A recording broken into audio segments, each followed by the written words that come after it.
Good morning, still here from Palm Springs, California. Valerie Milano, the senior editor of the Hollywood Times and also with Aspiring Magazine. And I'm so glad to have my friend and colleague and professional here on the show today. I'm going to have her introduce herself. Thank you so much for being with us. Thanks for having me, Val. I'm Dr. Karyl Ketchum. I'm the Department Chair of Gender and Sexuality Studies at California State University Fullerton. And I'm on the board of the L Fund, and I also sit on the board of DAP Health. And I'm very, very excited to say that starting July 1st, 2026, this coming July, I'll also be the first director of the L Fund at the center. So the L Fund is merging with the center. Although we will be, still a distinct kind of an organization within an organization, and that process, the process of moving under their umbrella, has begun, and will conclude and be official and sealed on July 1st of next summer. So that's my new role, and I'm very, very excited about it. Thank you so much for interviewing me and giving me an opportunity to talk a little bit about that and about how amazing the L Fund is. So many things to talk about. Yep. One being that your name, Dr. Karyl Ketchum, and I know you don't really like to be called doctor. So, Well, I don't want to be called I actually, it's interesting. I've had several conversations with women PhDs around this recently, women out here in the desert, particularly women of color. And it's interesting that there is data that shows that sort of out in the world, that if you're a man with a PhD, kind of people automatically defer to you as Dr. Smith or Jones, whatever, right? But if you're a woman, they tend to drop that dignifier. And so I'm trying to kind of come to terms with that. Although because of my research, I tend to circulate in medical circles. So I don't want anybody asking me medical advice, though, right? They can ask me philosophical advice. That's what they can ask me, but they can't ask me medical advice. So I'm trying to get sort of friendlier with the idea of using that term, and with the help from my women friends out here in the desert. So great I'm way good to with it. put it. Yeah, I'm good with it. Thank you. Okay, Carol. So, as you were saying, this moment marks a big transition. How does it feel to step into leadership at the L Fund during such a pivotal time? Yeah, it feels like a massive responsibility. That's what it feels like. It feels like um, an incredibly critical and hopeful kind of a move. And I say that because there's not a lot of hope to spare these days, particularly in our community, where we see that funding for LGBTQ specific services, everything from HIV to gender affirming care, to harm reduction care, is being cut, intentionally cut. Not because times are tough necessarily, but because of the discrimination that is operating at a national level in our country right now. And so and even at the university, I've been the department chair of women and gender studies now for going on 10 years. And there has been a massive shift there too. California State University Fullerton is the biggest campus in the CSU, and the CSU is the biggest public university system in the country. And you'd think that would mean that just our sheer size, we'd be immune from some of this. But in fact, we're not. We're feeling a lot of pressure within my department, within my college, which is the College of Humanities and Social Sciences. And so to move in this direction now, where I'll be working specifically with the LGBT community, specifically with lesbians and queer identified women in my very own community, in the community that I plan on growing old in and will probably die in, and having the opportunity to strengthen the connections among us, and particularly through the L Fund, which is a stunningly gorgeous organization, is exciting. So it's daunting. It feels like a huge responsibility. It's also really exciting and hopeful for me to be doing this right now.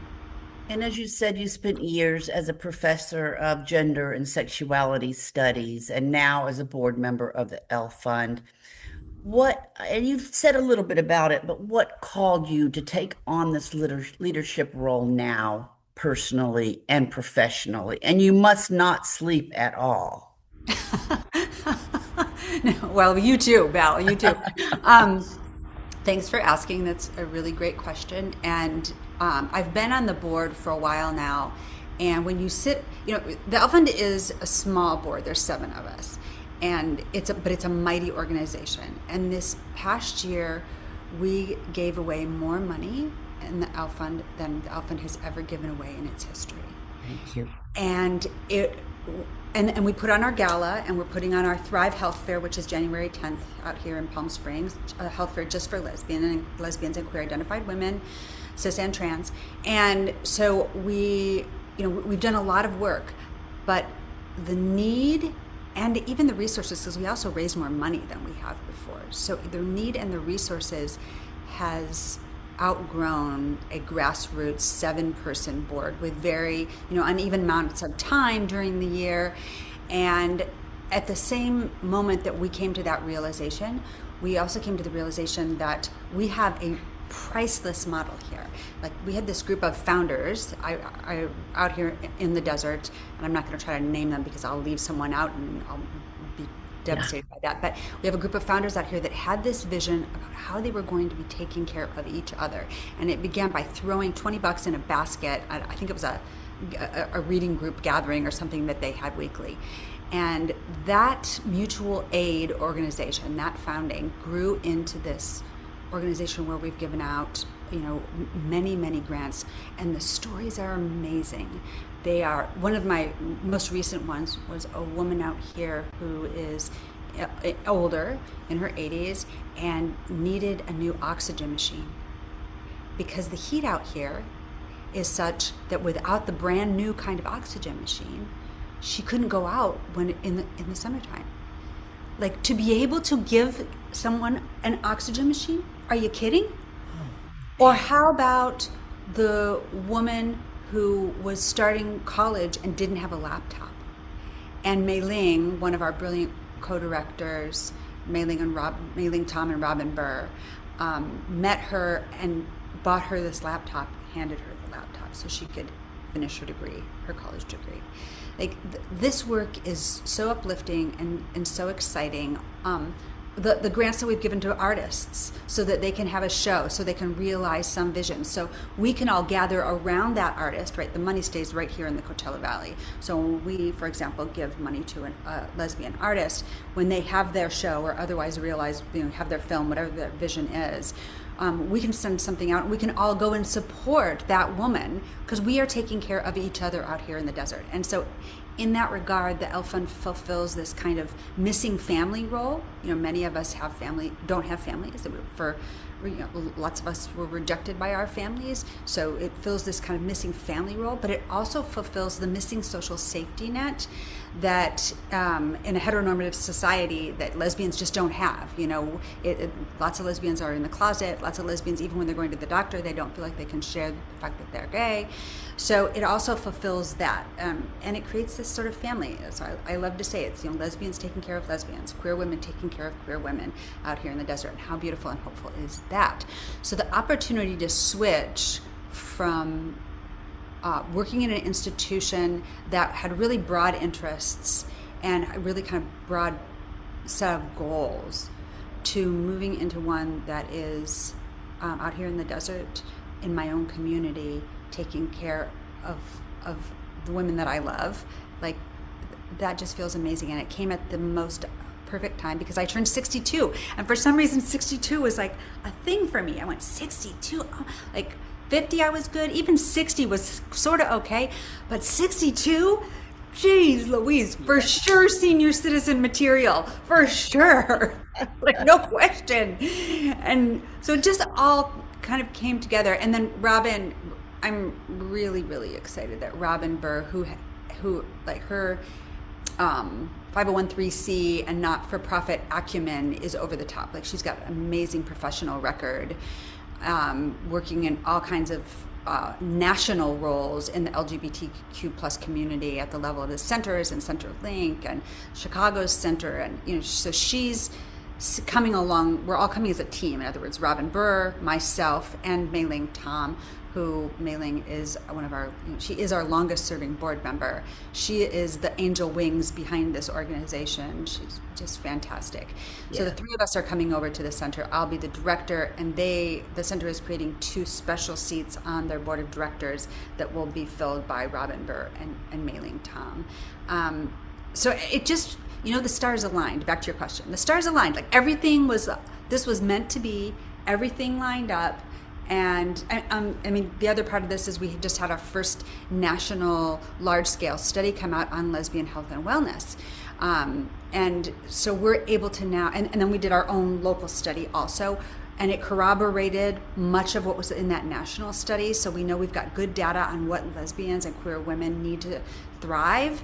And so now we also get to make these kind of data-driven decisions that haven't been possible before. And those are decisions both about health and wellness. So like, what kind of healthcare do we need? What kind of practitioners do we need? What kind of policies do we need within those healthcare facilities? We've got data on that now, but we also have data on disparities and education and what we need to be saying to each other, the information we need to be sharing with each other about health and wellness. So again, the stars aligned, even in this really tumultuous moment when there feels some days like there's not a lot to be hopeful for. There's something happening out here in the desert right now that's hopeful. Yes, 2 dynamos, Robin Burr and Mei Ling, who has described this moment as a new era. Such a phrase in practical terms for the people of the L Fund serves. It's just so much to talk about, and you're about to speak at the L Fund Thrive, A Path to Well-Being, with a powerful talk that's titled, What's Killing Us Isn't Aging. What first compelled you to focus this conversation on lesbian life expectancy and health disparities? Such an important question. And this is like the one thing that we need to work together as a community to get out across the entire country, because something really important came out in 2024. The Harvard Nurses Study started collecting data on nursing school graduates that went through Harvard University in 1999.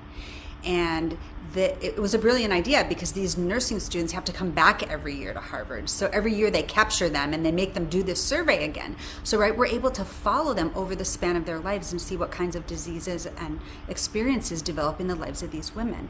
Well, because of the tireless effort of a number of really important activists and lesbian scholars, they included in that study some questions on sexual orientation. And as a result of those questions, there was a report that came out in 2024 that showed through this data, through this really reliable long-term data, that women who identify as lesbians live 20% shorter lives than their heterosexual counterparts. 20%. But it gets even worse if that's possible, because bisexual women, and how they define that was women who have had sex with both men and women, right? That's bisexual. They're not asking you to define. They're not asking the nurses. They're defining their nurses for you. So if you're a woman who's been in sexual relationships with both men and women, you fit into the bisexual barrel of this study. And that's 37% shorter lives. 37%. Like, this is a hair on fire moment. There is, like, we should be talking about this, and yet we're not. And this study came out the year after the Urvashi Vyad LGBTQ National Women's Studies Survey came out, which is now being housed by NCLR and by my brilliant friend and the co-author of the study, which is Dr. Jamie Grant. And this study, I mean, when I titled my talk, What's Killing Us Isn't Aging, Lesbian Health, Institutional Failure, and How We Care for Each Other in the Coachella Valley, is the entire title of the talk. And that's because what's killing us is not age, and what's killing us is these multiple daily toxic social exposures, which is sort of sociology speak for discrimination and bias, that gets internalized, right? But also because of the way that gender works in our communities. So when you look at this data, one of the things that really jumps out is that within the lesbian and queer women's community, if you are a more masculine identified lesbian or queer woman, anywhere on the kind of masculine gender spectrum, right? Your health disparities are much more critical. You know, they have higher incidences of heart disease. They have higher incidences of asthma. They have higher incidence of high blood sugar. They also don't go to the doctor as much because they are uncomfortable about being reminded about their female body, right? And doctors don't know how to talk to more masculine identified butch dyke lesbians. They don't know what to, they don't have a way to conceptualize, and therefore they don't have a way to honor them and to recognize them in the language and the practices they use. So, one of the things that we hope to do is to also create a nationwide training program for clinicians that will take this data and translate it into real life training so that we can begin to combat this dreadful, shocking statistic, like 20%, 20 and 37% shorter lives. Unacceptable. Unacceptable. Shocking. Just Yeah. shocking. I'm just learning so much just from you and I talking right now. And we've just got to have all these people that are going to watch this show know that the Thrive, A Path to Well-Being is going to be on Saturday, January 10th at the Eisenhower Health Center in Rancho Mirage at the Annenberg Health Sciences. All this will be in this article where you can find tickets, buy tickets. I know your talk connects lesbian health outcomes to institutional failure rather than personal behavior. Your subtitle references how we care for each other in the Coachella Valley. And you've got to come back on the show because we've got to talk more about as you prepare to step into the leadership at the L Fund alongside its merger with the LGBTQ Community Center of the Desert, and how this is going to expand the platform and allow you to address the very issues that you're raising in this talk that's going to be happening next in the next 2 weeks, January 10th. Val, So, can I yeah, step in go and just say ahead, one other quick thing? please. That I'm looking at the schedule. I've got the schedule on my Yes, screen. There's please. my screen in front of you. And Dr. Azadeh Elmi is also going to be talking at the Thrive Fair. She's our first speaker of the morning. It's only $10 to come. That includes your lunch. It's going to be an amazing day. We've got breakout sessions with different like self-defense classes. We've got a sound bath. We've got a fitness instructor and wellness coach who's going to be talking there as well. So it's amazing opportunities. But just a quick story. Dr. Azadeh Elmi is a breast cancer specialist, and she is world renowned. We're lucky that she has an affiliation with Eisenhower out here, which is how we were able to connect with her last year. She came last year and shared a new kind of breast imaging that works with dense breasts. And as a result of that talk, and she's incredibly charismatic and brilliant, one of the attendees there who lives out here in the desert went and made an appointment with her and had used this new kind of x-ray equipment for dense breasts, and they found breast cancer. This is one of our women out here. This is one of our family of women out here, and found it early. And she's going to be doing great and thriving. And as a result of this, and she is going to share her experience, this lesbian woman that's one of our people, one of our family in the desert. She'll be sharing that experience and what that was like before Dr. Elmi talks. So it is going to be moving, important, and it's going to be a day, again, of us brainstorming. How do we take care of each other? How do we educate each other? What do we do to help each other live long, full, beautiful, accomplished lives? I love that this is the second year, right, that the L Yeah, Fund has put this on. that's right. Yeah, I got so much out of it last year. So we are going to tell all our readers and viewers as much as they need to know to get their tickets. Thank you, Karyl, for your honesty, your leadership, and for your continuing to shine a light on conversations that are long overdue. Um, just your friendship to me has just mattered. And for more information about the L Fund Thrive, and the work being done to strengthen lesbian health and well-being here in the Coachella Valley, we're going to be giving our readers and viewers more information on that. Um, Thank Thank you, you so Valerie. Thank much. you for How all can you they do find for out our more community. Thank about you. you personally and your work that you do for Um, gender equality?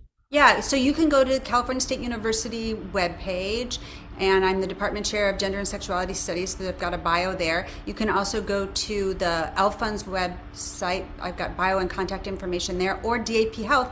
I'm on the board of directors there also, so they have my contact information and a bio also. So any of those three places will get you to me. See, she never sleeps. That's definitely not true.